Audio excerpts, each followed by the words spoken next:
Welcome to the Trading Sliders Podcast. Here we go, episode number 35 of the Trading Sliders Podcast. How's everybody doing out there? I'm Bobby Puckett. Here with me in the studio again is Kurt the Flash Bennett. What's going on, Flash? I'm in recovery. Yeah. Just like you. Yeah, recovery is a good word. Yeah.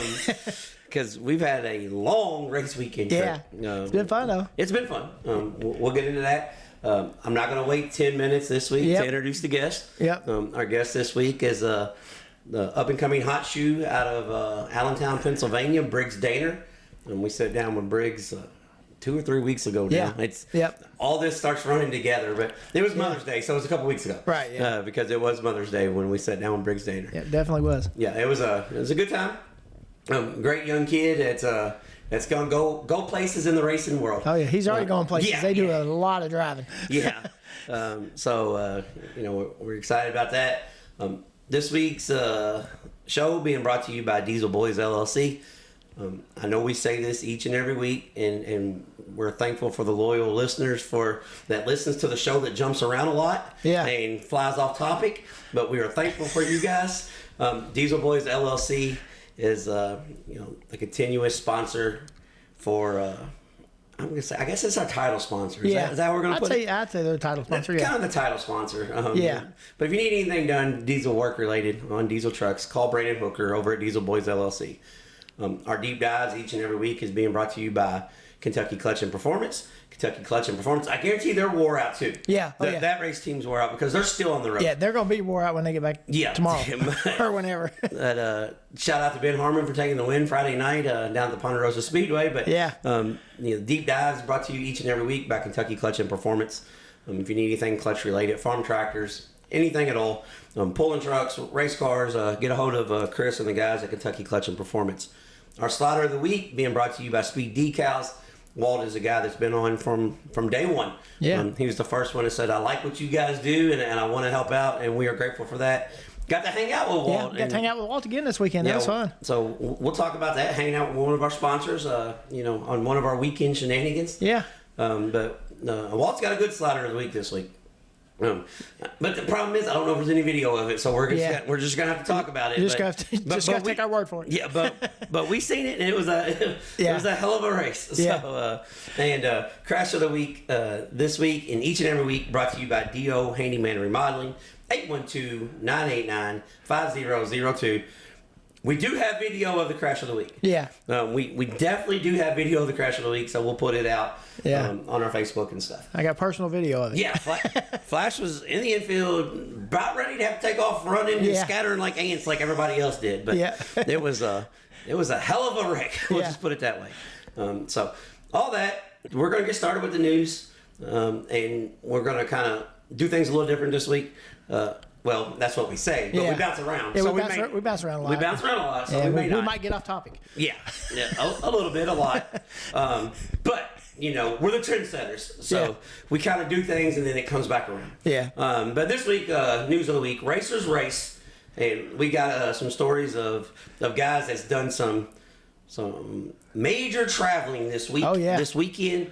We got two guys in particular that... I know it's a big holiday weekend. I hope everybody had a good Memorial Day weekend. Yeah. But this week, we had two sprint car drivers that did some major traveling to get to their events. So we're going to get into that.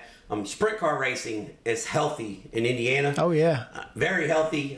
Over 300 cars this weekend in Indiana alone between sprint, Silver Crown, midgets.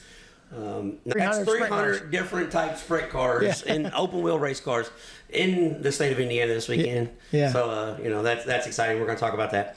USAC gambles on the weather and lost. Yeah. Which that's kind of a theme anymore, but USAC gambled on the weather and lost. And we're going to talk about our weekend shenanigans.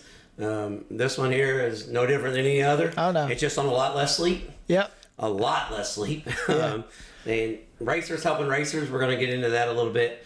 But first things first, racetrack beef. Yeah. First, the racetrack beef we got two racetracks in southeastern Kentucky that obviously they don't like each other because they're going at it on Facebook and Facebook drama. We're not going to get into the he said, she said. But we got 2 racetracks going at it. But this is the one that we are going to talk about just a little bit. Flow Racing and Dirt Vision are throwing haymakers at each other. Yeah. Absolute haymakers. Yeah. I don't know. They're starting the show off that way. Yeah.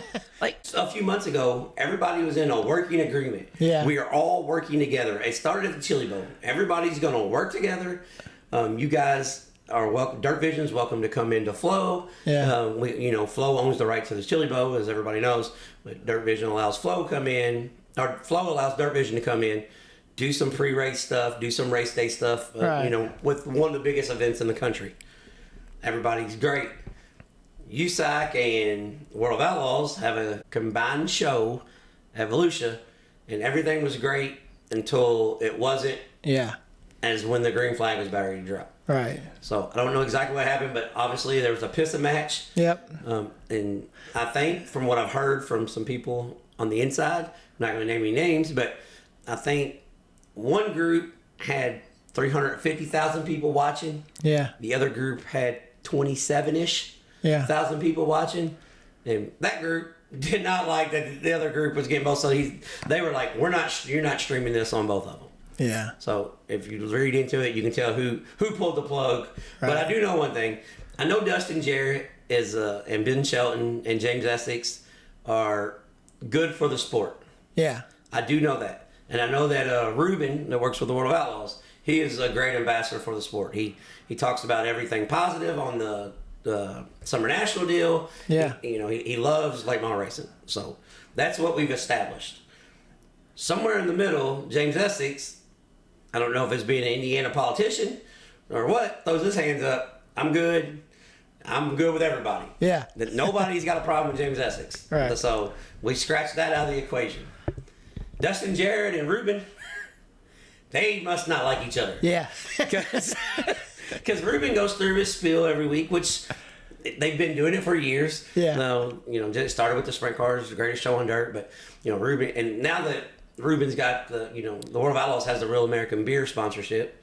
So they're playing Hulk Hogan's "I'm a Real American" song, and it's actually a pretty kick-ass intro, really. Yeah. When they're going 4 wide, and right. they got the and it's pretty neat, really. Yeah. Especially for somebody that grew up a wrestling fan in the '80s. Yeah. I mean, it's cool as hell. You still get to hear that song, but evidently Dustin Jarrett has got a problem with it. Yeah. Because Dustin Jarrett just straight said, we don't have any crazy music. We don't have no fancy catch lines. Yeah. But this here is where I think Ruben got a little butthurt. He said, all we have is the best late model drivers in the country, and we provide the best show. I think Ruben's like, whoa. Yeah. So Ruben's waving the whole flag for the other side. And what's funny is, since Dustin Jarrett made the comment, I think it pissed Bobby Pierce off more than anything. Yeah. Because he's won like 6 straight races. Yeah. So I think the 2 series announcers going at it has done nothing but pissed off one of the drivers. Yeah. And he's taking it out on everybody. Yeah. But I don't know. So what's your feeling on this, Flash? Because some people are saying this is good for the sport. You got guys going back and forth. Yeah. I really don't know how many people noticed it. That actually was paying attention when it happened. Yeah. I messaged you as soon as it happened. You messaged me, but I don't know how many other people actually noticed that. They can go back and watch listen to it. Yeah. Yeah. And they were done like literally. I said that word right. Yeah. Literally. I always screwed that word up. But they were done damn near the same time. I mean, like, so either because Dustin Jarrett, their late model race went off first. Yeah. At Eagle. So Dustin Jarrett says his stuff, which honestly I didn't really have a problem with, because what he said was true. Yeah. They don't do that hoopla 4 wide. They just wanted to go, we're going racing. So what he said was factually right. But either somebody was witty like me that's got 2 TVs on. Yeah. Or somebody from the World of Outlaw group is watching the Flow broadcast. Right. Because Ruben knew within minutes that was said. And when their late model race went off, he just straight goes at him. Yeah, we don't talk about each other's hair. We don't talk about the favorite college football team. Yeah. We don't talk about what we ate. We talk about what we cover. We talk about what we cover. So, so Ruben's not like us. Ruben don't jump around. No. He talks about what he covers. So the Dirt Track and River Racks guys like, screw you, Ruben. We talk about food. Yeah. So, but yeah, I don't know. to me, I think they all kind of get along. Yeah. Because I see Tony Laporta reach out and do stuff with the World of Outlaw guys. Like he went to the baseball game with some guys that he used to work with. So I don't think it's really flow versus dirt vision. And I always thought, because Dustin Jarrett loves the sport and he loves people that love the sport. Right. Ruben loves the sport. So I don't know if they've crossed paths or somebody said something. I don't know, but I don't think it's great for our sport as soon as we're starting to gain some national coverage. Yeah. We get the two major touring series. It's bad enough that the fans put the series against each other. Right. Because, World of Outlaws are better. No, Lucas Oil's the best. But what about Bobby Pierce? Well, if Bobby Pierce was that good, he'd come run with the Lucas Oil. Yeah. But, blah, blah, blah, blah, blah. Yeah. There's none of them guys on either side that suck. Better. No. I'm just telling you, there's not. Yeah. So, I don't know. That's just one thing I want to talk about. It was just like, man, that kind of sucks. Like, let's kind of be positive. Let's not be assholes to everybody. Yeah. Like, we have enough people being assholes in the industry as it is. Yeah. We don't need our top series being assholes to each other. Right, yeah. So, and then the stuff going on in Eastern Kentucky with Lake Cumberland Speedway and Ponderosa Speedway. Yeah. I don't even know where to start. I'm not even going to open that can of worms. Right. Because I have no clue. Because it's pretty entertaining if you want to, sit back and read every post, but you better be quick at it. Yeah. Because they're going to get deleted soon. Yeah. But I don't know. So that's that's two tracks that could work together and do really good. That need to work together. Yeah. There's about 5 tracks in that area that could all benefit from working with each other. Right. And I have seen where Lake Cumberland and Rockcastle and Thunder Mountain are kind of working together. Right. I know Richmond and Ponderosa, they're not quite. I don't know. I don't want to say in that clique because I don't really know how all that works. But we had a good promoter on that'll be coming up here in a couple of weeks that people need to listen to. Kind of talks about that a little bit. Yeah. So it's actually a really good interview. Yeah. So we got some stuff coming out that hopefully try to squash some of this garbage. Yeah. So there's that. That's what we're going to start it with. All right. Now, USAC took a gamble this week on the weather, and every week there's a Hopstock's canceled tonight. Yep. And people are on there. They could have raced. They should have raced. That's first post on there. First post on there. They should have raced. Well, all right, guys, listen. Hopstock. If Hopstock cancels the race, they couldn't race. Yeah. Period. No. They could not do it. I've been in the worst rainstorm I've ever been in my life, and they raced an hour and a half later. Yeah. So I've been there too. I was actually going to get dry clothes. That's why I said you had to go get dry clothes. Yeah. Because that was one of those nights I didn't get there early enough to park up front. Yeah. So, but yeah. It didn't matter. You couldn't make it to the car in time that night. No. It was raining that hard. Well, main reason we had to go get Tanya some flip-flops because she lost them. Yeah. Because the water was up to our knees. Yeah. But yeah, if Hopstock cancels, they can't race. Yeah. All right. So USAC takes a gamble, and here's where, people are really going to get upset. USAC wouldn't have took this gamble if it was in Iowa or if it was in Florida or a West Coast race. Right. But with 90% of the teams being in Central Indiana, and they thought they could get the track, in shape. Yeah. Well, guess what? They're going to take the gamble.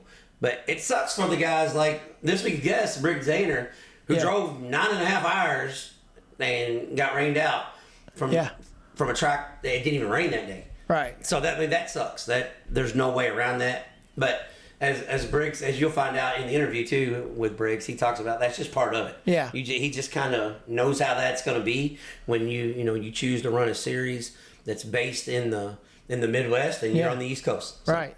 But yeah, that's what sucks. But I mean, guys beating up USAC for trying. I mean, USAC's based out of Indianapolis.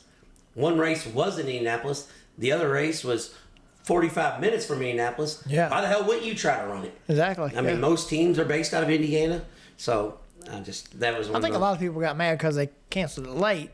Yeah. But still, I mean, they canceled it late because they tried. They was working as hard as they could to try to get that thing in. You know what I mean? Yeah, they tried. So when you say you don't even try, okay, well, you 250 people on Facebook need to quit bitching. Yeah. Because they tried. So now we got another 3,000 that really cares when they try. Yeah. So now, their option is, okay, we're not even going to try now. So then that's when the other 20,000 will come up with bitch about, well, they didn't even try. We can't do this. That's what I was going to say. It's just snowballs. You got 10 people at the track that are griping about it, and the rest of them are all hoping they get it in. You know, they see them there trying, but you get 10 people griping about it, and it snowballs from people that's not even there. Yeah. You know, they're sitting at home on the couch, and they weren't even planning on going to the races, and they're griping about it. Well, that's funny you said that. I seen somebody said, I'm tired of checking in on flow. Yeah. I seen that post. I'm thinking, are you kidding me? Yeah. You're tired of flipping back the channel? You're that damn lazy? Yeah. You don't want to flip the channel back and see if they're racing? That makes no sense. I mean, you're bitching on Facebook, so obviously you have Facebook. Obviously they're going to tell you, hey, we are live. Yeah. So, I mean, I think you was just bitching to be bitching. Yeah. Now, I wish I would have got your name. I would have called you out on that. But, but yeah. And then somebody commented back to him, and we'll say John Doak. I don't know the dude's name. Yeah. And he said, how do you think I feel? I'm at the track. And then he comments back, well, at least you can get something to eat. And that guy comments back, is like, well, you don't got no food at your house? We're under a rain delay. Go get you something. Yeah. So the fan at the racetrack is already standing up for him, like, screw you, dude. But yeah, so USAC, they took a gamble and it just didn't work. Yeah, it happens. Yeah, we took some gambles. Yeah. It didn't work, and we took some that turned out. Yeah. So we took a gamble this weekend, and it worked. Yeah. But did it? Yeah. I mean, we got dark circles under our eyes. Yeah. Look like we've been fighting Evander Holyfield. Yeah. So, racers race, and Ricky Lewis is a definition by the trading sliders, a racer. Oh, yeah. So last week, for everybody that hasn't listened to the Ricky Lewis interview on the Trading Sliders podcast, like 25 interviews ago. Yeah. First off, go back and check that out because that is an interview that you'll see when we talk about this right here. You'll see exactly how this progressed and why this kid is capable of doing this. Right. Now I will give you a little heads up on that interview. I was sitting in a corner. It's kind of echoey a little bit. Yeah. But it's worth it. Yeah. So, Ricky Lewis leaves on Tuesday or Wednesday, puts a race car on an open trailer, a 410 USAC sprint car, puts on an open trailer, drives to California, leaves a sprint car at another team's house that he drove for before, Yeah. drives back to Indiana for Friday night. He's racing in Bloomington at the Josh Burton Memorial. We were there. We're about to talk about that, and that's the next thing we're going to talk about. He drives back to Bloomington. He gets out of the racetrack. Now he drives back Thursday. Yeah. He drives out Tuesday/Wednesday. He's got to sleep for a couple hours. I don't know how many hours of sleep he needs. He didn't get much this weekend. Yeah. But he had to sleep for a couple hours. He drove all the way back across the country.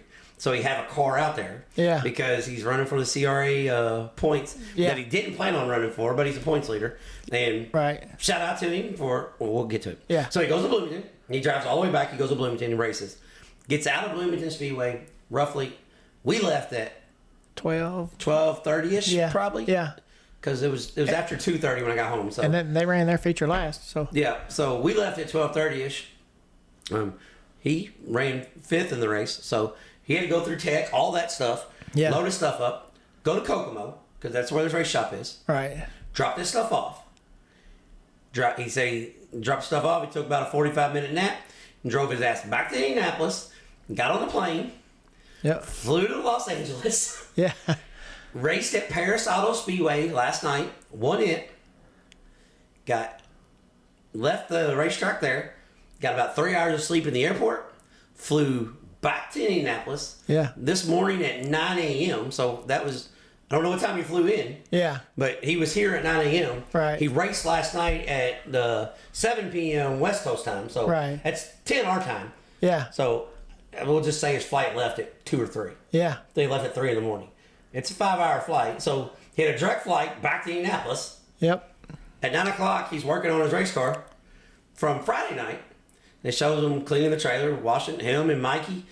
And Mikey went with him. They fly across the country. Yeah. They come back.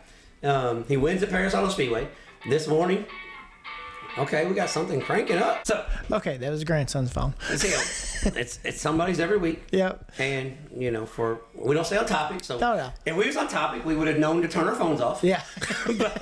but why start now? Yeah. 35, 36 shows in. Why start now? Exactly. Why turn the phones off? But So at 9 o'clock this morning, he's back in Kokomo. He's working on the car, getting ready, and makes it to Kokomo Speedway for the races tonight. Which they have, I think, 40 sprint cars in the house. Yeah.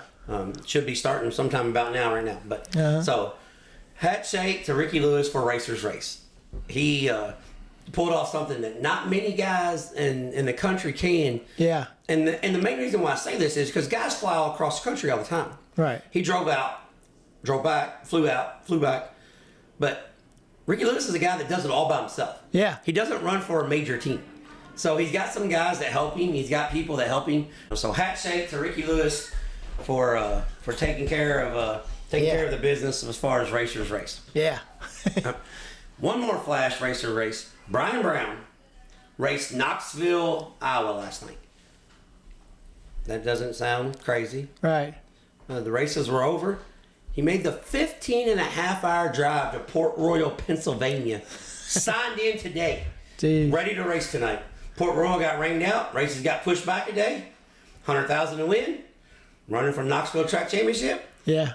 Race was over last night at 11:30. They loaded the car in the trailer and didn't stop till they got to Port Royal today. Gee. They got there when the gates opened this afternoon. So that's another cool story. Yeah, I mean, that's pretty cool. That is a hike from Knoxville, Iowa to Port Royal, Pennsylvania. Oh, yeah. Central Midwest to Far East Coast. Yep. Overnight. So that's some guys. We did a bunch of traveling, but we didn't do quite as much as that. Yeah. So, but this week's our race trips this weekend. This week's weekend trips, weekend shenanigans, so to speak. Yeah. We started out Friday, and Friday we went to the Bloomington Speedway. 51 sprint cars, 21 305 sprints, and 19 super stocks. First off, thank you to Walt at Speed Decal. Walt saved us some seats, got us taken care of. When he did save us some seats, though, I asked him, I said, "Damn, Walt, do you not like us?" Or is it? He's like, "This is the best I could do." We were sitting on the second row. Yeah. Sprint car. I've seen Bloomington Speedway as many ways as you possibly can. Yeah. But I've never seen it sitting off turn 4, looking the sprint car drivers in the eye. Yeah. As they're gassing it up, coming right at us. Coming right at you with wheels off the ground. Yeah, because it was cowboy up. I mean, straight at us. Yeah. But it was a good time at Bloomington Speedway. And got to hang out with Walt and Chase. And, Chase cracks me up. So this whole night I'm riveting. He's got guys or girls. I'm not going to name any kids on here that he doesn't really care for because they may crash a lot or a little or a whole lot. And I was making bets with him. She's not going to wreck this time. And she damn near made the race. And he's like, "That's unbelievable." He's awesome. But Bloomington Speedway was cowboy up. I mean, absolute, just peeled ruts. Yeah. The best you could say it. It was a West Coast track to the fullest. Yeah. As close as we're ever going to get to Antioch or Placerville right here in Indiana. Yeah. I mean, it was juiced up. And the cool thing about it is when we got there, it was kind of blowing dust. Yeah, it was blowing dust when we got there. But well, I say kind of. It was dusty, yeah. It was blowing a shit ton of dust. Yeah. As Bloomington happens, it never stays warm, ever. And the moisture came back up when it got cooler, and it got significantly cooler. Yeah. I mean, it got cooler. It got real cool. Yeah. But the moisture came back up, and then there was nothing the track could do, really. They tried rolling it in. They tried everything. Yeah, they rolled it in after every race. And it was just, it was what it was. I mean, that's but. And the guys knew what they had, and they did a heck of a job, I think, all the racers. I mean, they knew what it was going to be like after about 5 laps. They rolled in, the track looked good when you first rolled out there, but they knew it was going to. It was way too soft. It was just way too soft. Yeah. Well, but I mean, $10,000 win, Josh Burton Memorial. Yeah. And honestly, Josh Burton wouldn't want it any other way. Oh no, that was his style racetrack. Yep. Like let's stand on the gas, no tiptoe stuff. So it was a really good show. 51 sprint cars. Hell of a race between Jeff Ensing. I think he's a 2-time track champion out of California. He won over Kel Drake and Kyle Cummins. That was a really good race. Yeah. If you look on my race pass, it shows they finished first and second, started first and second, but that didn't tell the story. No, I mean it was a hell of a race. Yeah. And what's really funny is Chase told me, "Well, you see how his name's spelled? I guess I'll have to listen to you say G off this week. G off won the race. It's like, come on, man, don't bust my balls like that. Damn. Yeah. But yeah, G off got him a victory this week. Yeah. But Jeff Insing got to win. It was a really good race. Yeah. This week's one thing about Bloomington though. What about the old man putting it on them in the super stock? Yeah, I'm getting there. Yeah, I'm getting there. Yeah. But we'll go right into it. Yeah. Lee Hobbs. Yeah. In the super stock started on the pole because he won his heat race by 3.5 miles. Yeah. I know it's a quarter-mile racetrack. Like he when he won the heat, they would pull him out onto the track. Yeah. He was that quick. But in the feature, Lee Hobbs lapped all the way up to third place. Yeah. 19 cars. He lapped all the way up to third place. And the only reason why he didn't lap third and second place is because when he got to the fourth place car, he hit him in the ass. Yeah. It pushed off the bank and had to go back around him twice. Yeah. So, but yeah, shout out to Lee Hobbs. I think he's won 7,451 features now. Something like that. Real close. I could be off one or two because when he started racing, they had wooden wheels. Yeah. So I don't know exactly how many he's won, but I kind of like what Bloomington's doing too, how they're pulling the sprint cars and the feature winner right up in front of the grandstands. I mean, up in front of the grandstands, like on the... Yeah, G-Off about ran me over. Yeah, I know. So I don't know how safe it is, but it's pretty awesome that they do that. But it's cool because the kids get to come down there and see the cars too. Yeah, that's what's awesome. But and man, the crowd they had up there, geez. Yeah, that's the biggest crowd I've seen in Bloomington Speedway in how I've been going for 25, 30 years. Yeah. It's the biggest crowd I've seen there. Yeah. Actually, take it back. I think I've been going to Bloomington Speedway for 30, 35 years now. Yeah. So, I mean, I don't know how many people Bloomington Speedway holds because of the hillside and stuff, but however many it holds, they were pretty damn close to max capacity. Yeah. It reminded me of the late 90s. Yeah. You know, Friday nights. It was pretty cool seeing everybody there. When Risky Brisky and, you know, all those guys were beating down the red clay. But it was a good time. The 305 sprint car race, Ryan Toussaint took the win, started fifth, took the win. He's won back-to-back, so he's the Indiana Race Saver 305 point leader right now. Yeah. But him and our former guest, Ethan Barrow, was going at it. Ethan Barrow started, I think... Yeah, he had a bad heat race, so he had to start way back. Yeah, Ethan didn't have a very good heat. Yeah. He got biked up, cowboyed up, jumped on the bucking Bronco. Yeah. Tore up some wheels. But Ethan started, I think it was 14th. Yeah. Somewhere around there. Between rows 6 and 8. Yeah. Somewhere around in there. that area, and coming to the white flag, he full sent it on the outside, and Ethan Barrow was doing Ethan Barrow things. And he ran them down under green. Oh, yeah. And then the caution come out, and he had about 3 or 4 car lengths still to go. Yeah. Man, when the caution come out with 5 to go, I was like, uh-oh. Yeah. Game on. And Barrow biked up and slammed on the ground, pulled the Nerf bar off, and lost about another 6-8 car lengths. Yeah. With 2 to go. And then those last 2 laps, he ran it in full send, as hard as you'll ever see anybody run a wing car into Bloomington Speedway's corner. And him and Ryan, I don't know if they hit wheels. Yeah. Or if the car biked on the rut and took off. I don't know exactly what happened. But I know Ethan Barrow hit the lineup chute wall head on. Oh, yeah. I mean, it dead was stop. Dead stop. Yeah, it was a scary, scary crash. Took him a while to get out of the car. As our old buddy Pat Sullivan would say, his eggs may have been scrambled just a little bit. Yeah. But in true Ethan Barrow fashion, gets out of the car, gives everybody a wave, goes home and decides, I'm not going to let these boys, outdo me. I've got some Busch Lights I'm going to drink. Yep. And take the pain away, put ice up this knee. And they cut half of the front clip off, fixed it. And went to Paragon Saturday night and won the 305 sprint car race. Yeah. That's pretty awesome. So Ethan Barrow did Ethan Barrow things. Yeah. We've got a lot of dedicated racers on this week. Yeah. Yeah, we got guys. And hold on a second. It seems to be a pattern. Yeah. For a show that doesn't follow a pattern. Yeah.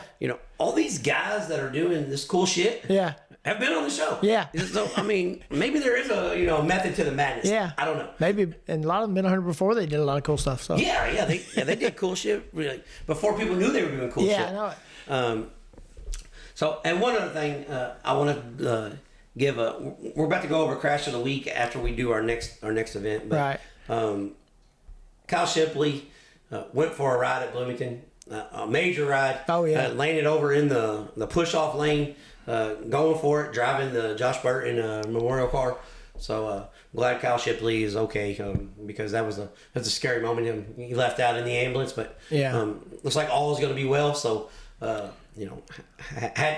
handshake to Bloomington for because they had a couple big ones, like real big ones. Yep. And it was a late night.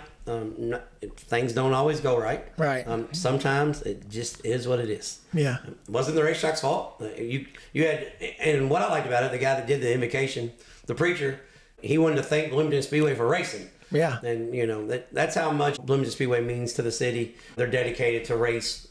Whatever they can. They had to park the haulers because half of the pits were flooded. And I think USAC took so much shit during the week. For canceling. Bloomington's like, oh, we're going to get this damn thing in. But it was a good event. Hats off, hats off to Bloomington Speedway. That being said, we got home at roughly, so we'll just make it even numbers. Say we went to bed at 4. Well, we'll say we went to bed at 3 and we was up at 5. Because that's about what it was. First time in a long time, Flash, I set the alarm clock. It set an hour and 43 minutes. That was the wake up call. I think mine said 2:15 because you dropped me off at my house. I had 30 minutes. You had to get home. So that was I was like, but I had to get up earlier the next morning to go to your house, so it kind of worked out. That's the same. So if you wouldn't have, if you had read your text. Well, if Jason wouldn't have broke my phone at AT&T. Jason, what the hell are you, bastard? But so we got 2 hours of sleep, just say a round number. And then we get up and we're on the road by 6 o'clock, heading to the Volunteer Speedway for the Cumberland Plateau Open Wheel Modified Series at the Bad Fast, the Gap. Volunteer Speedway. This week's racetrack spotlight. We'll do it first before we get into the results because there's plenty to talk about. Oh yeah, there is it was a shit show and a half. and we were a part of it, so we can discuss it. But this week's racetrack spotlight, we don't really have a sponsor for this, so I'm giving our buddy a free plug this week. JT's Trackside Catering is going to be the sponsor for the racetrack spotlight until we find somebody else. Because we like him. We're not getting any money from the sponsor yet, but B, we're trying to help him out. Racers helping racers. And we had a racer help us last night. We're going to talk about. So we're passing it along. So this week's racetrack spotlight is the Volunteer Speedway in Bulls Gap, Tennessee. It's been open for 50 years. 73. Since 1973. So it's been open 50 something years. Ultra high bank, third mile.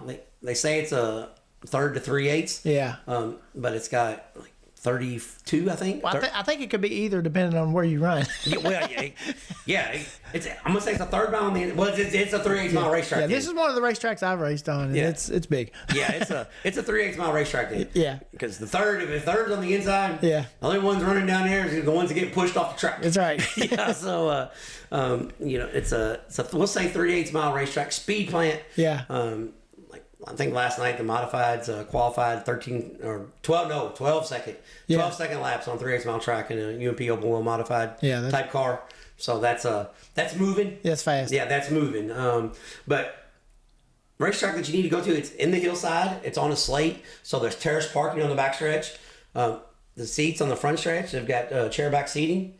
The first I think 6 or 8 rows. 6 or 8 from top. Then you can bring your chairs and set on each end and on front. It's pretty neat because when you're on the grandstand side, you look forward, you look over, you got cars pitting in the infield. So you see everything that's going on, which we're going to talk about that in a minute. That may not be the greatest idea. But it is. I mean, it's pretty neat. Might want to think about revising that. But so we got that. And then all the race cars on the hillside are above you, but you can see all the haulers and stuff. You see the cars coming down the hill. Just a beautiful setting in the East Tennessee mountains. Look off the left, see mountains. And what's really neat is, which we had to explain it to a couple kids there that didn't really understand. But when you pull on the racetrack, the original scoreboard from Bristol Motor Speedway is the Volunteer Speedway sign. So it still says Bristol Motor Speedway, Winston Cup, welcome race fans. Pretty neat, but just absolute beautiful facility. As Vic Hill told us while we were there talking to him, it probably needs a little work. Needs a little TLC. But it's a racetrack that once you go there, you realize how fast shit happens. Oh, yeah. And shit does happen fast. Really fast there. Yeah, really fast. and I'll tell you the coolest thing about... I got proof that people can look at here in a little while. Yeah, shit happens fast. Real fast. Yeah. But I think the coolest thing about Volunteer Speedway was we got there early because, we were working for the series, working for Cumberland Plateau Oval Modified Series. Everybody at the facility was super nice. Oh, yeah. I mean, how do you say that word? Accommodating. Yeah. See, I screw that word up too. Accommodating as you possibly can be. Yep. But that's not even the coolest part. The coolest part is the kid named Chase. Yeah. That rides around on the 4-wheeler that lives next door to Vic Hill. Yeah. As he told me, my papa used to race, and I come over here with Vic. Yep. And he is one of the coolest kids I've ever been around. Oh, yeah. And he's one of those kids that I'm going to say he's probably 10 to 12. Yeah, he's probably 12, maybe. Yeah, probably 10 to 12. Yeah. But you can tell he hangs out with other cats. Yeah. Acts like he's 19 or 20. And if shit's going on one side of the racetrack, he's going to let you know. Yeah. If the police have got somebody on the ground, he's going to let you know. Yeah. If and he let me know that if you're going to get anything to eat here, get the fried bologna. Yeah. So that's my kind of kid. Yeah. So, but no, I told Chase I was going to give him a shout out this week. Yeah, so, but he helped out all day down there. And, we got, like I said, we was there early, and he was there 4 hours earlier, 5 before the races, and helping them get stuff, tires aired up on stuff, and all kinds of stuff. Yeah, he was helping Will Pack, roll the track in. Yeah. Helping the lineup shoot with the 4-wheeler. Yeah. He does a little bit of everything there, but Chase is a cool dude. But so we were at Volunteer Speedway this week. They had 4 or 5 divisions, only one late model division. Yeah. Very, very rare for an East Tennessee track. Exactly. We had one division of late models. Yeah. If you're listening from the East Tennessee, you understand how that just never happens. Right. But the Volunteer Speedway, they do a cool thing with instead of crates, sportsmen, steel blocks, they've got a combined weight rule, tire rule, spoiler rule, carburetor rule. Volunteer, I think Smoky Mountain and Mountain View. I think they're all 3 kind of adopted the late model sportsman rule. It seemed to be working. They had a good car count. I think they had 20 or 21 of them. And bunch of good cars, too. Yeah, a bunch of good cars. We had 20 of the Cumberland Plateau Oval Modified Series. Just going to be quite frankly honest, we had 15 to 16 really good cars. Yeah. And we had 4 or 5 guys that were new. Yeah. Came up and told us, hey, we're new. And one guy told me, this is the first time I ever sat in this car. Yeah. First time I've sat in a race car at night. I'm thinking, this is the place you decided to go. Yeah, exactly. That's just me. Yeah.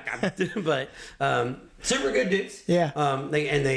They spoke up at the driver's meeting and said, hey, we're new. We're going to try to stay out of your way. And did for the most part. Yeah.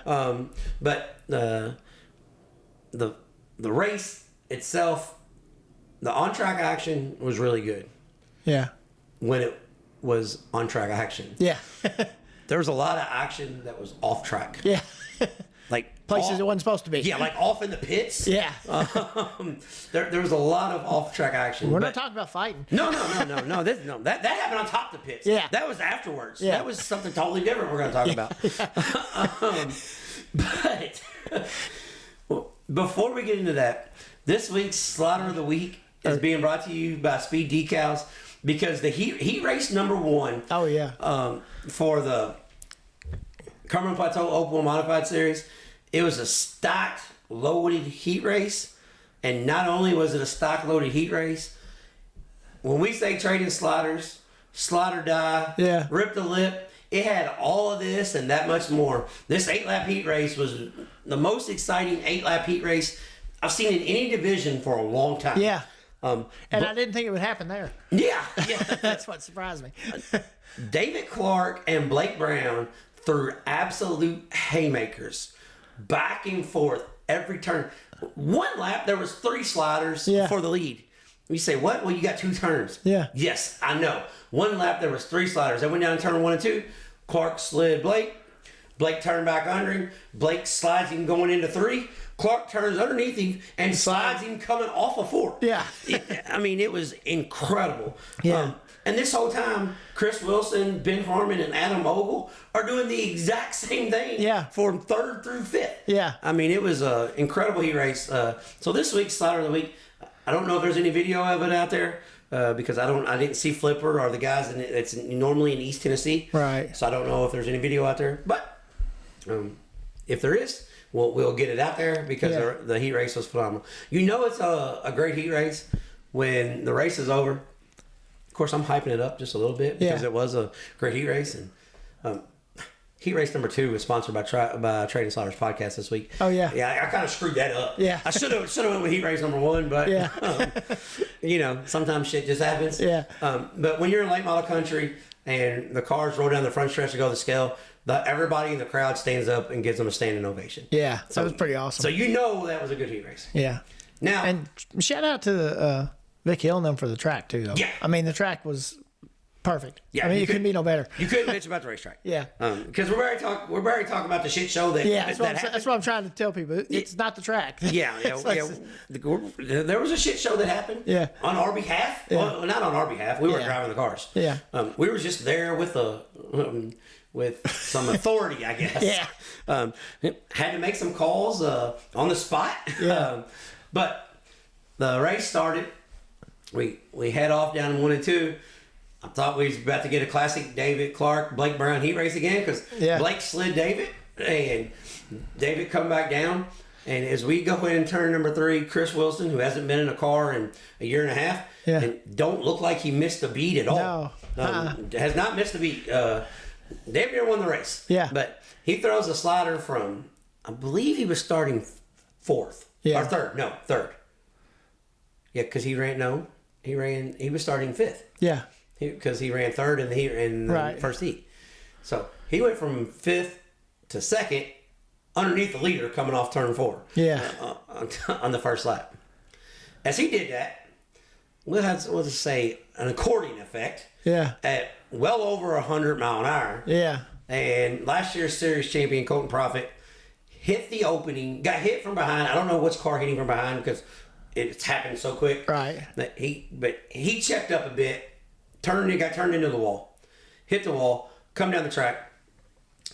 We had Reese Ogle get clipped, thank God he hit the U-tire that was stuck in the ground. Yeah. And not the corner of the wall. Right. Or this could have been way worse. I mean, I know his car's totaled and you know, he thinks it couldn't get no worse. But it had the possibility of being a lot worse. Yeah. It was almost really bad. But as he hit the inside while he's spinning around, Chris Ricketts, guy out of East Tennessee that always runs the high side, hammer down. Yeah. Was hammering down on the high side when this incident happened. Clipped the wall, got hit by the cars that was spinning, broke the steering. Think it knocked the left front brake caliper off. Yeah. Because the steering was buckled. Come crashing into pits where the people were standing. Yeah. Luckily, they scattered like ants. We had a couple that did get hit. Nothing serious, but as he crashed through the people, he hits the wreckers.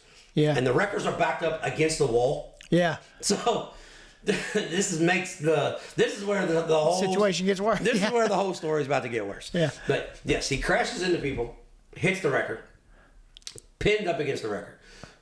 Luckily, the guy that got hit, he was transported to the hospital. Nothing life threatening. Had I don't want to say maybe a broken leg. Yeah. I don't think it's broke because he's walking on it. He limped off. Yeah. Yeah. So had an issue. Yeah. had a lower leg issue. Yeah. Let's say that. Right. Because he got hit by a modified. At this time, he's probably only doing 50. Yeah. But still, I think he's 40, 50 mile an hour Yeah. crashing into pits. I mean, Yeah. it could have been a been catastrophe. bad, yeah. So the guy on the receiver, first off, it's panic. Everybody's running over, trying to help everybody. Which, Yeah. This is cool. We get everybody wants to help. But when you're in that situation, you got to let the trained personnel do their job. Yeah. Especially if the trained personnel, as in the fire department and the wrecker driver, are part of the crash. Yeah. Like they don't need anybody around them because they got to get to the victims. That's one thing. Yeah. But that's just in the heat of a moment. Everybody tries to help. Yeah. I get that. So that is what it is. Right. But the guy that's working on the receiver, he didn't see the car wreck in the pits. Yeah. So they come on the radio and they said, everybody's okay. all drivers are okay. He said all drivers are okay. He tells the record driver, he goes, it's not funny, but it is. He tells the record driver, he goes, all right, I think his guy's name was Jim. He said, all right, Jim, I'm going to need you to get on that track and start moving these cars. Yeah. Luckily, Jim didn't have a radio. Yeah. Because he proceeds to say it again, just a little bit louder. Yeah. A little more forceful. Because by this time, we're 20 minutes into shit scattered everywhere. Yeah. I mean, the ambulance is on the way to the racetrack. Right. All he got was all drivers are okay. Yeah. He don't have medical emergency in the pit area. We're trying to get an ambulance on property. Yeah. By this time, somebody done gave Jim a radio. Yeah. He says, Jim, I need you to move these damn cars on the front stretch because we're 30 minutes into this. Jim, I don't know Jim. Yeah. I didn't see Jim, but I'm just going to say I can, by Jim's perception from the conversation I heard, Jim doesn't take much shit off anybody. Yeah. Because Jim hollers back and says, the hell you think we're doing? Having tent revival? Yeah. My wrecker is blocked in from the race car that's wrecked in the pits. Yeah. And at this point, yeah. I know everybody's okay. They're transporting somebody off, and he's saying he's okay. Yeah. So at this point, like, I'm not laughing because it's a. So then I have a lady telling me, "Hey, we need to get everybody cleared off the track. We need to get everybody cleared out of the runway," and she's dressed like she's going to church. I've never seen somebody dressed like this at the racetrack. Like she's going to be participating in mass. Yeah. I mean, dressed to the and I said, yes, ma'am. Come to find out, she's the owner of the racetrack. Yeah. So I know why she's concerned. Yeah. I didn't know it at the time, but I really know why she's concerned. And I'm just saying, like, hey, we're working on the situation down there. We'll get everybody back before we go green. So they get the cars moved, and we go off, and that what you talking about though, Jim was probably down there helping them change tires on their car because they had to change the two right side tires on it before they could move it. Yeah, because it's sitting on the ground. Yeah. So, well, let me back this up. Yeah. Jim did have a radio earlier the night too. Yeah. Because they called for Jim in the push truck to push the car off, and Jim was in the push truck across the street getting gas in it. Yeah. Because they used the push truck to wheel back the racetrack, and the push truck was out of gas. Yeah. So they needed a record driver. And evidently, in Bulls Gap, Tennessee, Jim is the only one certified to drive a record. Okay? So Jim was working his ass off. But thank God everybody was okay. It's about like having a forklift certified. Yeah. You got to be certified, man. So thank God everybody was okay. Yeah. Because it could have been really bad. But yeah. So Jim proceeded to get all the cars off the racetrack, and we proceeded to go down in turns 1 and 2, and said, "You think that was good? Let's try this shit again." Yeah. We had 7 of them stacked up on top of the wall. Yeah. Cars broke. So we're on lap 2, or no, we're on our second start. Yeah. Still on lap 0, and we've done look like we've had 4 demolition derbies with $75,000 race cars. Yeah. All is well. So we get going. We have, I'm going to say 307 more cautions, but it wasn't. It was only 3. Yeah. But it seemed, because by this time we are an hour into the race. Yeah. And we have not made a lap, but we had to wait on the ambulance to get to the track. And, right. We had an issue. So, no harm, no foul. Right. But all things considered, when we go back racing, everything, we have a couple cautions. So we have another caution. And by this time, we're over an hour into a 30-lap main event. We have a caution, and we had a guy that went to try a slider, didn't clear the slider. I don't know if he got tight, or I don't know if the guy came down in front of him, because honestly, I didn't see all of that because I was calling other stuff. Yeah. And looking at my phone and texting.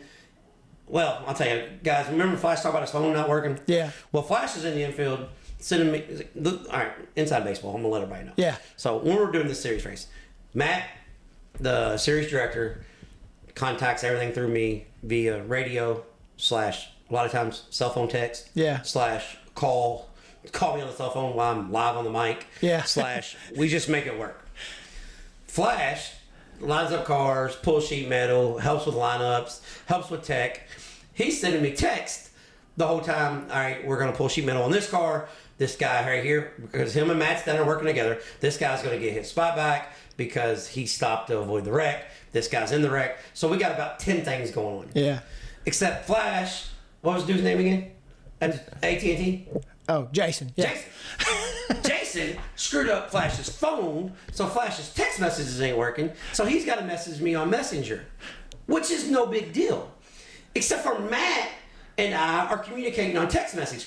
We got a group message going where we all work together. Well, Flash's phone, because Jason, the jackass at AT&T, screwed up Flash's phone on the way to the racetrack. It was a cluster.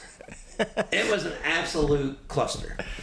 So, all said and done, yeah. I couldn't communicate with Flash. I couldn't communicate with Matt. So, we kind of improvised and put a time limit on it and cut the race to 20 laps. Yeah. Everybody got paid. I made an executive decision because... I'm telling you, I think all those guys were probably happy about that. Yeah, they probably would have been happy with lap 10, really. Yeah. Because the way... sometimes it just happens at the racetrack. Yeah. I didn't hear nobody complain about that. Yeah, no, nobody. I don't think they even knew they only went 20. Yeah. I think maybe there was one or two that, Yeah. But I don't think they even knew they went 20. But all things said...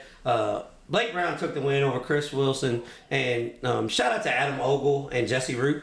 Yeah. Ogle started 9th and ran 3rd. I think Roop started around 5th or 6th and ended up running 4th. But they traded sliders the whole second half of the race and never got into each other, gave each other room. But it was just one of those nights that sometimes, man, shit just happens. Yeah.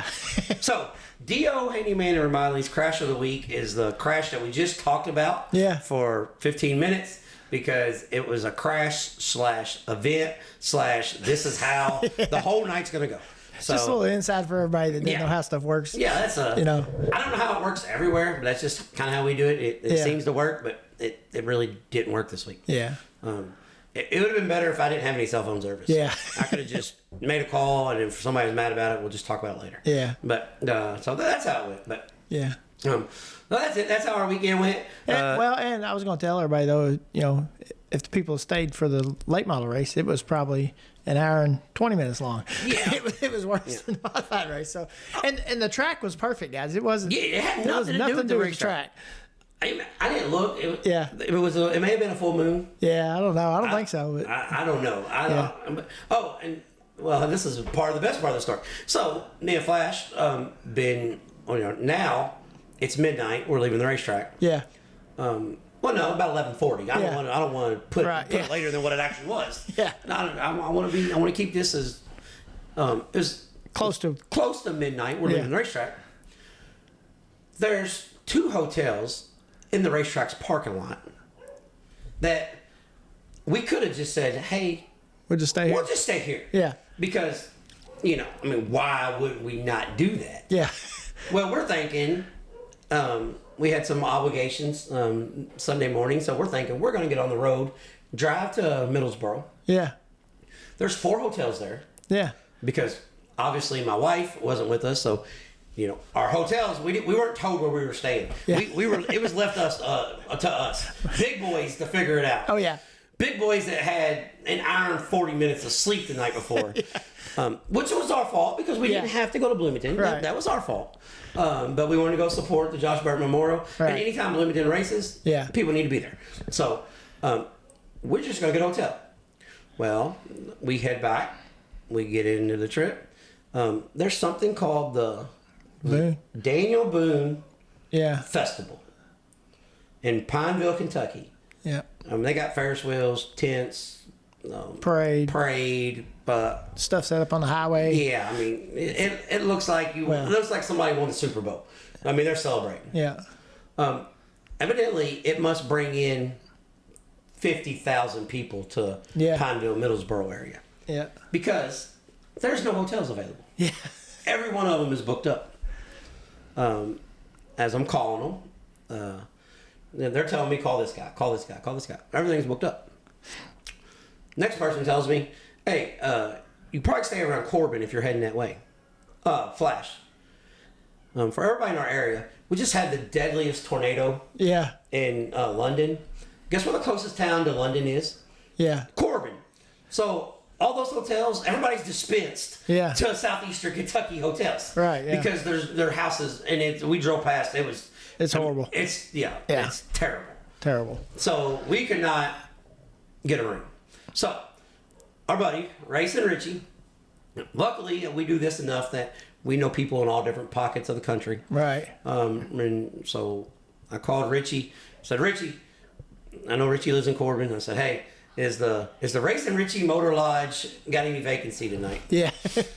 And Richie says, yes, we do. Come on by. But Richie was leaving another racetrack. Yeah. So we meet up in Corbin, and thank you to Richie for giving us a place to sleep for 4 or 5 hours before we head on back, because by this time it's damn near 3 o'clock again. Yeah. So done been up for damn near 48 hours. Yeah. So but thank you for Richie giving us a place to sleep for a couple hours. So we got on the road this morning and got here and to go do our obligations, and now here we are Sunday night. So that's how our weekend went. Yeah. But it's good times. We traded for nothing because there's more stories that we can tell about this trip. Yeah. But we'll tell them some other time because we'll say, remember that trip that we talked about? And like when we're doing another show, we'll bounce off topic and come back to, because there's some stories about this that I didn't even touch the tip of the iceberg with. It's just the way shit was. So, but we're gonna get off it. Go ahead. I did get my phone fixed, by the way, and I went to a different AT&T store because I'm pretty sure the judge wasn't gonna be in until Tuesday this week. So I didn't. Yeah, screw you, Jason. I didn't want to get locked up. Yeah, screw you, Jason. Right. But all that's our weekend trip. So hope you guys enjoyed it, and I know you're gonna enjoy this. This week's Trading Sliders deep dive is Briggs Danner out of Allentown, Pennsylvania, the local hot shoe. It's time for the Trading Sliders deep dives presented by Kentucky Clutch and Performance. Here we go. On this week's Trading Sliders deep dive, we have the 23-year-old Phenom out of Allentown. How's that sound? Phenom.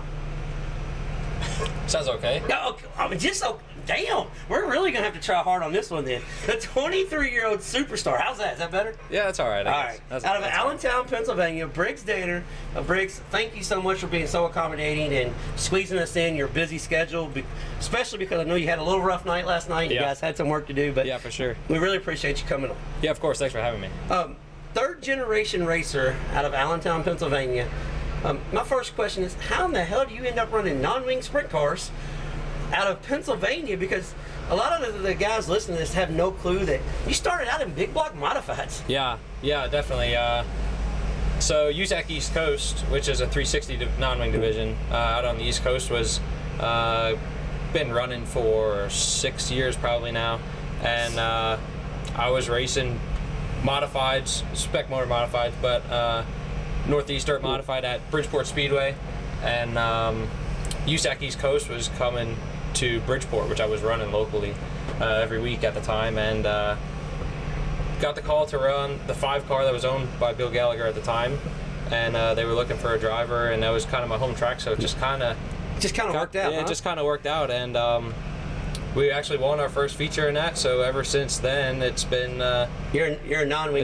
We've just been running non-wing cars. Well, I'm proud of you, because when you first started doing this, you called them wingless. Yeah. See, we're in the Midwest. They're non-wing sprint cars, or traditional sprint cars. Yeah. We don't say wingless around here, so you're getting it's growing on you. I like that. One thing that I find real fascinating about your story is you're 23 years old. You've been doing this for 18 years. Since you was 5 years. How does that? That's crazy. It is crazy to think about that way. Yeah. I mean, I started racing quarter midgets when I was 5. My dad raced legend cars, and my grandfather raced like street stocks and late models at like Nazareth and Dorney Park and stuff like that. So it's kind of always been in the family, but non-wing stuff has never been like a thing, really. Well, where you're located, it's hard to. Besides, I know, yeah. Well, besides the Speed Stars and the Micros, which I'm going to get into, because you're a guy that when I watch you run, you remind me of a Midwest to West Coast kind of kid. Yeah. You're just trapped out on the East Coast. Right. I mean, you excel in micro sprint, non-wing micro sprints. the Speed Stars, which is kind of like, for the guys that don't really know what that is from the East Coast, it's like a crate midget. It is. Is that about how to? Yeah, similar. Yeah. It's a very economical class, and they put on a good show. They kind of limit the spending side of stuff, and they're supposed to bring the driver out in it, but they're a really good class. Well, see, that's why you run so good. Yeah. See, it brings the driver out of you. When I watch you run and I watch your style, you're just a kid that just kind of throws it over his shoulder and goes. Yeah. And growing up where you grew up, and every track out there is big and monster. I mean, so when you get out here to the Midwest, does it feel like everything's slowed down some? Yeah, a little bit. I mean, it's kind of funny. Like, so I grew up watching a lot of like videos on YouTube of non-wing cars, and so I think that's kind of where it came from. Just being able to adapt and just watching a lot of video, and I enjoy non-wing racing, a lot of it. So. I mean, back at home, there's a lot of big tracks, and a lot of them are big, slick tracks, which is kind of contradicts the whole like getting up on the wheel thing. Yeah. But I mean, we have a couple small tracks too. Like we run sprint cars out of Kutztown, a small track that's usually hammered down up on the wall, and it's a lot of fun. So we do kind of get to see a little bit of everything back at home, and that helps out a lot. There's guys out here that don't see a lot of big tracks, and they go somewhere like Eldora, and they're not comfortable or they struggle. So it definitely kind of helps out. Well, speaking of Kutztown, I've been to 328 racetracks across country. Yeah. I have not been there, but it's on my bucket list. Yeah, that's a good show. That and Lanco. Yeah. I absolutely love Lanco. I wish I know the sprint cars is not doable there, but I wish they had more national midget races there. Right.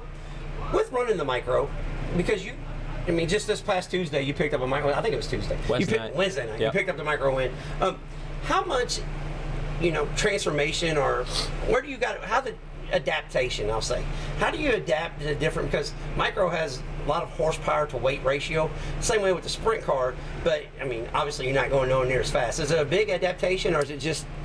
Not really. I mean, I feel like I've been kind of doing it long enough to the point where I know like what to expect when I get behind the wheel of each car, but I mean, the micro is, stuff happens quick, but they pretty much do what you want it to do just because they're lighter, they're smaller car. I mean, the sprint car is a lot heavier of a car compared to the micro, but you get a good surface and it could still take you for a ride for sure. Yeah, but, that's what I was going to say, because the micros, like, you guys have all the really big, sprint car tracks we're talking, but as far as micro tracks, you guys got 3 or 4 like hidden gem micro tracks. Yes. So I can see where you can, apply what you do in micros out here to the Midwest. Yeah, definitely. I mean, I think one of my biggest kind of contradictory things was like at Bridgeport, the one night we were running non-wing car, wing 360, and I was running my modified all in the same night. So like, you was all over the place. I had to remind myself what I was in, because like I get in a non-wing car and I'm pretty comfortable, but you're on the right rear, like you're getting up on it, and then you get in a wing car and you're laid left and you're like trying not to hit the infield tractor tires because you used to turn her so much earlier, and a big block is all the way up on the right front, jacked up like a big boat. So that was tricky. That was like definitely one of those moments where I had to remind myself what I was in and make sure I knew what I was doing before I got out there. Your family, like I said, you're a third generation driver, but your family plays a big part of this. I know your dad, you work for your dad, so you can take off and go do this, but how much, you started at 5 years old, so obviously your parents, I didn't say they pushed you, but they said, hey, we're going to do this, and you enjoyed it. Yeah. How much now is your dad and your family in the decision making, or is it just all you, hey, we're going to go do this? Or, I mean, how does that work now? They treat me good. I mean, I can pretty much do whatever I want to do, and that's kind of how all of this started, was just take every opportunity I had. And I work for my dad, so we have a paving and excavating business, but it's just me, my dad, my brother, and 2 other part-time guys, so we can kind of schedule work around when I'm away, and I'm able to make stuff happen as far as being away. So yeah, I mean, they're very supportive of what I do. Like, our modified was our own, and when I started running sprint cars, we got rid of that just because we were so busy with the sprint car stuff, and I definitely think that my dad didn't hate to see that one go. Yeah. I mean, that's a lot of money to spend and not really be able to race it, and there's always stuff going on there. So yeah, I mean, they're very supportive of whatever I decide to do, I guess, and I just take advantage of every opportunity I can. Well, you're a two-time or three-time East Coast champion? Two-time. Two-time East Coast champion. When you made the decision, how was the decision? Like, okay, we're going to go out on the road? Because I remember I thought I seen you maybe at Lawrenceburg at the end of the year one season, then like, oh shit, next year you're on the road. So like, how did you make that jump? Like, okay, we're going to go out on the road because you're traveling. First off, you get more windshield time than anybody in the series. Yeah, sure. But second off, just, you know, night after night racing with these guys that race on these tracks all the time, like, how big of adjustment is it? Yeah, I mean, it definitely is. I mean, this year we kind of just decided that the time was right to be able to do it. Tim and Fran Hogue, they wanted to do it for a little bit now, and they just felt like they had the opportunity to do it. It's tough with work for both of us, but we're both in a position where we can get away when we need to. I mean, we ran 25 or 27 USAC national shows last year, so I mean, why not do all 50? Might as well just make the jump. And the rest of the fill-in stuff really isn't too bad. Like, we were already hitting like the midweek shows, bigger shows, so yeah, I mean, just super thankful for both of us to be able to be in a position to do it, and just figure we do it while we can. Is there any more wing stars playing this year, or you just kind of going to concentrate all on the non-wing and then do the micro stuff when you got free time? Yeah, we're definitely focusing on the non-wing stuff, but we race weekly back at home with the Speedster and the micro, and maybe a couple wing starts here and there back at home. It's hard to stay away from it because it's right in your backyard. Yeah, and it pays so good. Like, your guys' local shows pay really good. Yeah, absolutely. But you know, it takes a lot of practice, and I feel like to be consistently good in a wing car, you got to focus on that for a year and kind of get your feet wet and everything. But yeah, we didn't want to leave the non-wing stuff, so we'll see. Hoping to keep my feet wet in the wing car a couple times throughout the year, but we're definitely focused on the non-wing stuff and try to be even more and more consistent. Well, as a guy that loves non-wing sprint car racing, and you know, I'm from a couple hours from here, so I grew up with non-wing sprint cars every night of the week. I mean, a lot of people don't realize this, especially you kids now. I say you kids, I make you sound like your babies, but you know, back when I was going to the racetrack every week, we ran every Thursday at Lincoln Park. Right. Just because Jack Slash had a TV show. So you ran Thursday, Friday, Saturday, Sunday every week here in Indiana. We don't really have that quite as much anymore, but we still get quite a bit of shows. Do you ever see yourself where I'm going to try to do this for a living and I'm going to make a jump and move to the Midwest, or is it just, we're just going to play it by ear and see how it goes? Yeah, I don't know. I mean, people ask me all the time what I want to do, or like what my end goal is, and really it's just race whenever I can, whatever I can, really. I mean, I guess my goal has always been to try to be diverse, and I always wanted to be good in whatever I jump in. I think like that's the most renowned, you know. So yeah, I don't know. I don't really have an end goal, really. I mean, just running the USAC National Tour was like a big jump and a big adjustment, but I think we should handle it pretty well and see where it goes. I know you said last year you ran like 25 races. Now you're going to get to see some of these tracks for the second time and third time. Is there any more confidence going to that, or is it just like after a rough night last night, you're like, damn? Yeah. I mean, it's tough. I mean, we had a rough last night, but we were pretty good last night. Bloomington has always been a place that I've never really been a big fan of and comfortable at. Hold on. I know it doesn't make sense because we have a first and a second there with the national tour, but I don't know. It's just treated me well. Last night it didn't treat me well, but prior it has, and yeah, I mean, just being able to go to a track for a second time is huge. Like the first time you're always just trying to figure some stuff out and get used to the track, and hell, trying to figure out where to park the hauler or anything. Park and get off the track and get on the track, like that's half the battle. Yeah. But yeah, no, it definitely makes a big difference. So it's definitely a confidence booster going into a points series season, you know. So going forwards with the bouncing around and seeing the new tracks, do you ever think that we're going to get to a time where we see you say you want to be diverse? Are you ever going to make the jump to pavement racing? Or because we love you here in the dirt world, and to me you just seem like a kid that's like, okay, what's next? Yeah. Is it ever going to be the what next, and you're going to try to go to the pavement racing, or is it just, no, I'm happy doing what I'm doing? It's tough to say. I mean, I definitely have interest in the pavement stuff. Like, like the whole NASCAR Tour Mod stuff. I think that's the coolest stuff ever, but there's not a lot of it near me, so really the opportunity to do it was never there. I think maybe like that's the grandpa coming out. Well, I mean, here in Nazareth, I mean, that's the grandpa coming out. Right. No, I do enjoy asphalt racing. I think the whole thing, I think all of it is cool. I think the next step into that would maybe be like a asphalt Silver Crown deal, like we're already running the dirt stuff, and asphalt champ cars are just cool. So yeah, I don't know. I definitely have interest in it. Just never really had the opportunity to make anything happen, and I don't know. I'm satisfied doing what we're doing and having fun. So that's all that matters, really. Hey, your driving style. Now, a lot of people are going to say, well, we'll pump the brakes a little bit, but your driving style reminds me a lot of Brian Clausen, Kyle Larson. Just not to, so to speak, you're just going out and dominate everything right now, but that's going to come with experience. But your style, the way you see things, the way I see you put yourself in good positions on the racetrack, you strike me as you said you watched videos on YouTube, so you were a YouTube video style kid. Yeah.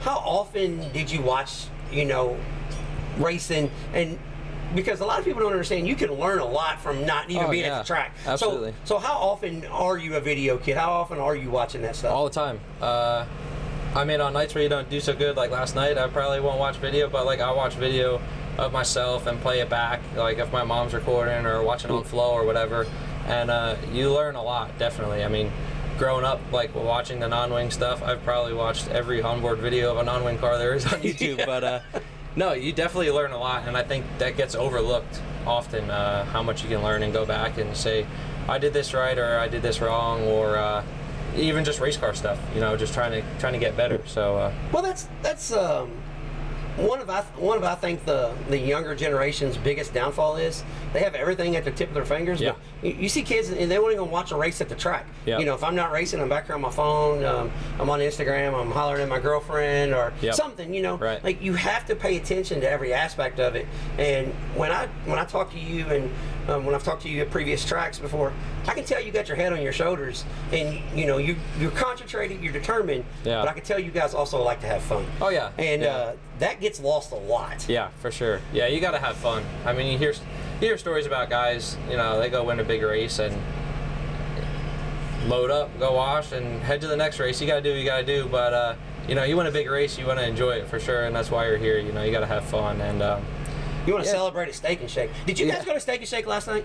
No, last night no. No, okay. Because I thought I seen you because I was heading out of Bloomington. I thought I seen you guys turning. I'm like, there's no way they're celebrating. I do love some Steak and Shake, but no, that wasn't us. Okay. But no, I mean it's important. I mean even at the races, if you're not racing like last night, 305s were racing with us, and you go up and you watch the track, and you stay focused and try to keep your head on your shoulders. And everybody has one goal. You want to be the best that you can, so you got to use every resource that you have right in front of you to try to do that. Well, here's a little tip. If you're in Indiana and the 305s are running, go watch Ethan Barrow. Yeah. And go talk to Ethan Barrow.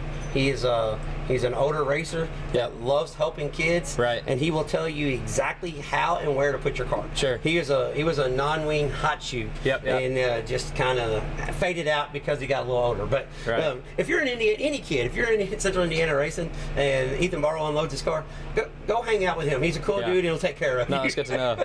Yeah. But we're gonna have to help you out here, man, because I'm not going to say you get the coach shoulder, but I can tell where you're not kind of in the clique yet. No, not entirely. Not entirely. Yeah, they you're separate. I mean, you're fighting this battle by yourself right now. Yeah, no, it's all good though. There's really is a bunch of like the national guys. They help us out when we can, whether if it's we're going to a new track and get us squared away with gear. If you can go to a new track and have gear figured out, you're already 2 steps ahead of the game. So, no, I mean they're all pretty good. And last night, like the Abacus guys and the 21 Easy guys helped us out with multiple flat tires and the bent front end last night. So it's a good group of guys. I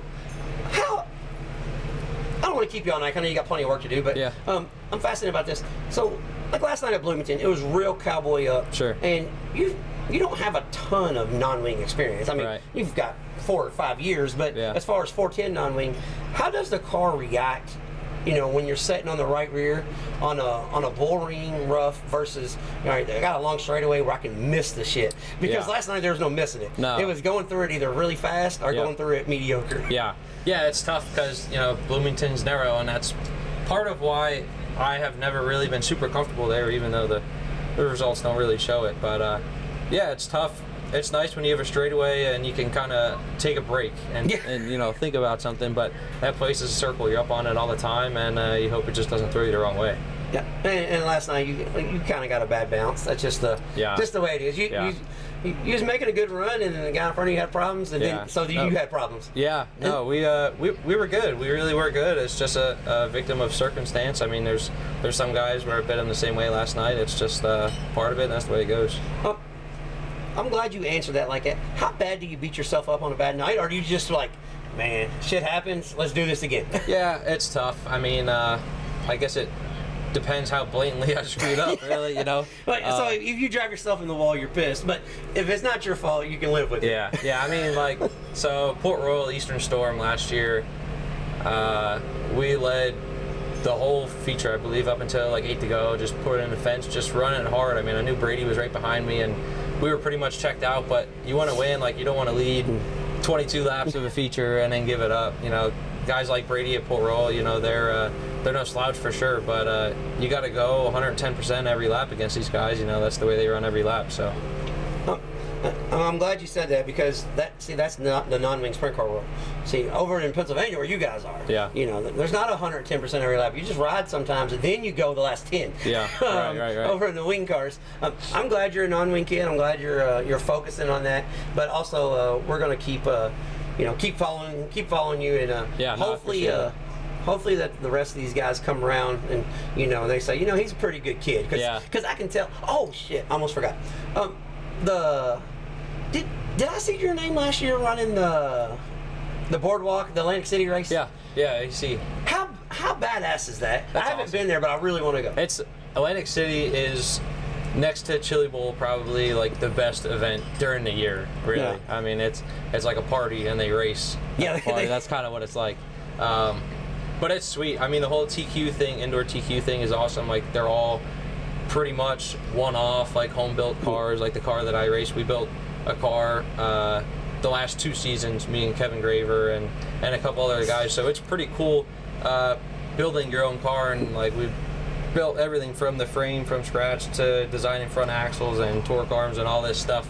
It's cool to just go there with something and be good and be fast. Obviously you want to win, but it's a whole other kind of aspect of racing for sure. So you're a fabricator? I guess, somewhat. Oh, see, now I knew I liked this kid for some reason. See, that's what I am. Yeah. So I knew, I just had a vibe. I was like, I kind of like Briggs for some reason. Yeah. I don't know why. I mean, I was just, you know, it wasn't because you was winning. I mean, hell, last time I seen you, was wrecking. Yeah. So, no, I'm just messing with you. But getting up and down the road, you guys, your crew, you have a good time. Like, they were giving you shit before we got on here. A, how hard is it to travel? And B, you know, how fun is it with the crew that you have? Yeah, the travel is tough. You know, it's being up and down the road every weekend. It definitely takes a toll on you, and you got to work during the week, so it's not really like you get a rest. But I'm very fortunate enough that the guys that I'm doing it with, they want to go racing, and everybody has the same goal. You know, they want to do it just as much as I do, and you know, Fran, Tim, Tyler comes to every race, and that's what it's about. If you're not wanting to race, you know, you're already kind of behind the 8 ball, and stuff doesn't go well. So, no, you got to have fun. You got to have good guys with you, and you got to have people that want to do it. That's 99% of it. So, like this week's schedule, you're going to run the Champ Car race next week. And so, will you guys go back, or will you stay here in the Midwest? Because, I mean, it's like by the time you get back, you're going to turn right back around. Yeah, no, so we'll drive home tomorrow, and then I got to work during the week a little bit, and we go race at home on Wednesday night, and then I fly out Thursday morning to Kansas for the Silver Crown race, and we'll be back. And then I think the following week after that is Terre Haute and Gas City, maybe, with a sprint car. So it's a lot of back and forth. Will you be coming to town for the Josh Burton Memorial, the track that you do not like? I mean, because that weekend, I mean, it's already, you know, you're already in town for the weekend. Yeah, no, it's a lot of back and forth, but we drive back and forth every weekend. So, well, that's Indiana's one of those things where, like, you could fly, but it's expensive to fly, and maybe you get in town 2 hours earlier by the time you get, like, so it doesn't really. Well, I mean, you're better off just driving. Well, here's the thing too. I mean, these guys are giving you so much shit. If you just fly in every time, I mean, they're not gonna. I mean, they're not gonna put up with that. All right. I mean, it's just. I can just tell that by the crew you're rolling with. They're not putting up with that. Yeah. And you're gonna have to do some driving. Before we get off here, we always, if there's anybody you want to thank throughout your career, your sponsors, because we do this to, bring attention to you guys, but also we like putting a different side out there. Yeah. We want to bullshit. We want to be more of a bullshit session, and I could stay and we could talk about, your grandpa racing street stocks at Nazareth for 2 hours. I'm one of those guys that I'm fascinated by all aspects of it, but I know you guys got work to do, and do you like hopstock? Because a lot of guys don't, but this kind of gives me a little Linda Speedway vibe. Yeah, I mean it's tricky. It's shaped like Kutztown, but it's a little bit bigger, and the surface is not the same at all. It's not grippy. It's hard to get a hold of. Yeah, like it looks like it is, but it's not. So it's fun. It puts on good racing, but it's definitely tough to get a hold of for sure. So this is a back it in place. If you're gonna roll the bottom straight, you're going backwards. Yeah, you better be looking left the whole time. So so who do you want to thank for getting you up and down the road? And it's Mother's Day weekend, so you better. I'm just gonna put it out there. You may want to mention that because I can tell you're a smart kid, but I don't know how much of a genius you are. So no, I mean, I definitely got to thank my parents, for everything that they've done for me, and just being able to let me take on these opportunities, and obviously shout out Mom for Mother's Day tomorrow, and my younger brother, my grandparents, that they've been supportive for the longest time. My brother races back at home, so we stay busy all the time. So you're the favorite then. So you're the favorite. Yeah, your brother's got to stay home, so we know how it is. He wanted to stay home this weekend, but he does often come out, but.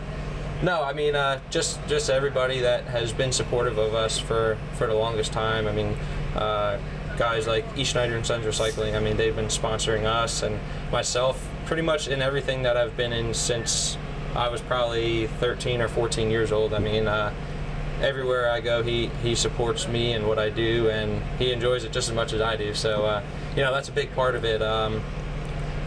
Sponsors like Willow Street Pub, my aunt back at home has a little bar, and she's been helping us out on family cars and stuff at home for the longest time.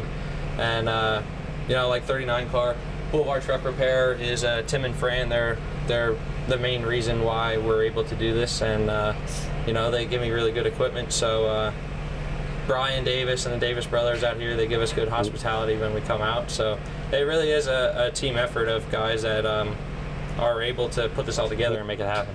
Well, all right, guys, you heard it right there from Allentown, Pennsylvania. He doesn't like being called a superstar. He doesn't want to be called the prodigy. He don't want to be called any of that stuff. All right, but a two-time USAC East Coast champion. He wants to run pavement modifieds kind of kid. I don't know. We got to work with him, but we appreciate you coming on. Thanks for coming on, Briggs Danner. Thank you. Thank you. All right, that was Briggs Danner out of Allentown, Pennsylvania. Kurt and I caught up with him, like I said, over Mother's Day. It was Mother's Day's weekend, and kid lives a wild life, racing around the country, tons of windshield time. Yeah. Very mature for his age. Oh yeah. Very mature for his age. A fabricator, works and builds his own axles. Kid is when we do this show, we put it out for. The old racetrack segment, keeping memories alive. Yeah. And then situations like Briggs Danner or Ricky Lewis, where we talk about kids that just work their ass off. Yeah. And are going to succeed. Because this kid travels all over the country, and he still goes home and works during the week. Yes. I mean, they're the days they're home, they're working on their family business. Yeah. He works pretty much around the clock, races around the clock. I think I've seen this week his schedule. He's got 4 micro sprint races this week before he heads to Knoxville to race the sprint car. I liked how he built his own car for the boardwalk. The boardwalk. Yeah, built his own TQ from the ground up. Hey, I think this is what we're going to do. And I think he ran pretty good, like third or fourth. That's pretty cool. So the only negative I got to say about Briggs Danner is he wears his goofy hat. Yeah. I mean, it's like the crocodile hunter. But no, all jokes aside, love me some Briggs Danner. The kid can absolutely wheel a race car. Yeah. Upcoming events. Then we're going to hop off here. Starting tomorrow, Monday, the World of Outlaw Sprint Cars are at Atomic and will be on Dirt Vision. Thought about making my way up there, but after this weekend, I'm absolutely not. Yeah. I'm gonna watch it tomorrow night, but hopefully I sleep until it comes on. That's my plan. But World of Outlaw Sprint Cars are at Atomic Monday, and then Thursday, Friday, and Saturday, the Modified World Championship, $125,000 to win. Yeah. For the Modifieds at Mississippi Thunder Valley. I just seen where Racing Dirt and Flow have worked out a deal. Selfishly for me, I kind of teased Dustin Jarrett about a month ago. Yeah. It's like, hey, can we get some of the USMTS races on? He said, I'm working on something that's going to be cooler than that. Oh, yeah. So, I don't know if he was kind of giving me a tip or what, but it looks like Flo and Racing Dirt are working together, joint broadcast. So this will be broadcast on Flow Sports. So please, please, please, everybody watch it. Yeah. Everybody watch it, so maybe we can get some more joint broadcasts. Yeah. With like the USMTS and all the IMCA stuff. Yeah. If you're a fan of IMCA stock cars and IMCA modifieds, let's make this show a big numbers of you. So that's on Flow this week. Also, Friday night, high limit sprint cars are at Lawrenceburg Speedway. Yeah. Friday night, the Cars and Stars of the High Limit Series will be at Lawrenceburg. That was also on Flow. Also Friday night this week at the Bloomington Speedway, the Northern All-Star Late Models and Mods make their way into Bloomington Speedway to battle on the red clay. I think it's $10,000 to win. Who is it? The Hobbs Classic? Hobbs, yeah, something like that. It's $10,000 to win Northern All-Star Late Models and $1,500 to win Northern All-Star Modifieds at Brownstown Friday. And then short trip, so UMP Modified... Bloomington. Oh, Bloomington. Yeah. Bloomington, because they're going to Brownstown. That's why I screwed it up. Right. UP Modified Racers in Indiana who bitches that Bloomington and Brownstown don't have enough modified races. Yeah. I don't work for the series, but I work for another series that I know when people bitch, we give you an opportunity to make it right. Right. And so drivers, if you like the series and you love running Brownstown and Bloomington like you say you do, better get your ass there this weekend. Yeah, show up. Show up, because this is the one modified races at Bloomington Speedway this whole year. Yeah. It's Friday night. And then Saturday, Brownstown Speedway, the modified, it's the Hoosier Dirt Classic, I think. I think so, yeah. I think it's the Hoosier Dirt Classic, late models and modifieds. So get out, support late models and mods right here in the local area. And then Friday and Saturday, the USAC Sprint Cars are going to the Sprint Car Capital of the World, Knoxville, Iowa. Yeah. Non-wing sprint cars at Knoxville is badass because they got the black dirt where they can back it in. Right. So Knoxville, Iowa, Friday and Saturday, you can catch this week's guest, Briggs Danner. You can watch him. He's a bigger track kind of expert because he races. He grew up racing in Pennsylvania. So, and that's another reason why we kind of put him on this week. Because we recorded it a few weeks ago, but we want to give him the best opportunity to run good the week that we put it out. So and he didn't get to race this week because it got rained out. So that's how it works. And then Saturday, Flash and I will be making our trip back to East Tennessee. Yep. To the Mountain View Raceway, Spring City, Tennessee, the quarter-mile bull ring that's got progressive banking, almost flat on the bottom to damn near Bristol looking in the top of the turns. Top of the turn. So it's going to be a fun trip. Down to the beautiful Mountain View Speedway. It's $2,000 to win, $200 to start for the Cumberland Plateau Open Wheel Modified Series. Hopefully all the guys. I know it's a short turnaround. Yeah. But hopefully we get some locals that support the stuff, and we keep a good car count because like I said, sometimes shit happens, and shit happened last week. Yeah. It happened pretty good. Oh yeah. One last thing, I want to give a shout out on the end here, but shout out to Brian Barber for picking up the win at Florence Speedway last night because Jackson Barber was keeping me updated, but I know we didn't really do a whole lot of results because we talked about our stuff. But at Florence Speedway, Brian Barber picked up the win. And in the sprint car race, Matt Westfall and Stompin' Steer Scotty Weir went at it for 25 laps, and Westfall got him with 2 to go. So that's pretty cool. That's a little racing update from Jackson Barber. He let us know. So as always, each and every week, thank you to everybody that listens. I think we're close to 115,000 downloads now, or 112,000. I haven't really checked, but we're somewhere in that range. So thank you for everybody who's sharing the word, who's spreading the word, who's telling us, telling people about us. We really appreciate that. Like, comment, share. Yeah. Subscribe. Check out our Facebook group too, because I'm gonna put the crash of the week up there from about 20 feet away. Yeah. So because I was videoing with my phone 20 foot from the crash. Well, and here's another thing too. We don't do this really good, but we have a Facebook page, and then Flash runs the Facebook Trading Sliders group. So it's linked to our Facebook page, so you can get all the information that you need to know. We are on Twitter as well, or X, or whatever you call that now. X. Yeah. One Trading Sliders. Our YouTube stuff, but you can find us on YouTube, Spotify, Amazon Music, iHeartRadio, and if you go to Dirt Tracker Daily to get your racing information, we are a direct link and direct working with Dirt Tracker Daily. Thank you, Justin, for keep putting us on there. Keep taking care of us on that end. Anything else, Flash, before we hop off here? I don't think there's anything else we can cover this weekend. Oh no, there is one thing. I'm gonna give you a tease for next week. Oh yeah. If you are running a series for the first time, do not come to the table and be a dick to the guys that are doing the tech. Yeah. We will talk about this next week. Yeah. Because I forgot to mention that. That's our public service announcement. Yeah. That's how we're going to say that. This is our public service announcement. Do not be a dick to the guys that are doing the tech. You're only going to get back what you give. Yeah. Yeah. So that's something else that we're going to cover all next week. Until next time. Yeah. We'll be Trading Sliders.